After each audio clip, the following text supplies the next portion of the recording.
বহুত দিনৰ মূৰত আজি গাহৰি মাংস বনাবলৈ লৈছোঁ। অকল বনাবলৈ নহয়, খামো বাৰু। বাহঁতৰ ঘৰত আহিছিলোঁ আৰু পালটো মোকে দিলে বনাবলৈ। এইফালে বাই ধুনীয়াকৈ পিঁয়াজ আৰু বিলাহী কাটি দিলে আৰু মই একদম বনাবলৈ লৈয়ে ল'লোঁ। এইফালে বইল কৰি লৈছিলোঁ গাহৰি মাংসখিনি, আলুৰ লগত সকলোখিনি আদা নহৰু জলকীয়া বিলাহী সকলোখিনি দি পেলাই ভাজি ল'লোঁ। একদম চিম্পুলকৈ বনাইছোঁ আৰু এয়া মই ভাজি আছোঁ, অলপ লাহেকৈ পানী দিম আৰু তাৰপাছতে এয়া জল্দি খাবলৈ ল'লোঁ। ৰৈ থাকিব নোৱাৰিলোঁ আৰু যিহেতু বহুত দিনৰ মূৰত খাম আৰু একদম ধুনীয়া হৈছে।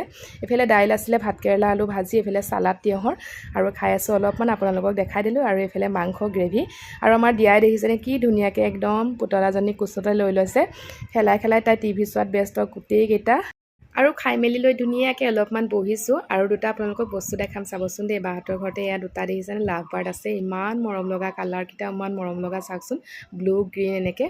ইয়াতে তেহেঁতক সজাৰ ভিতৰতে থৈ দিয়ে, ওলাবলৈ নিদিয়ে বাৰু, উৰি গুচি যাব নহ'লে। দানা পানীৰ ভিতৰতে থৈ দিয়ে আৰু সিহঁতি মন গ'লে খাই থাকে আৰু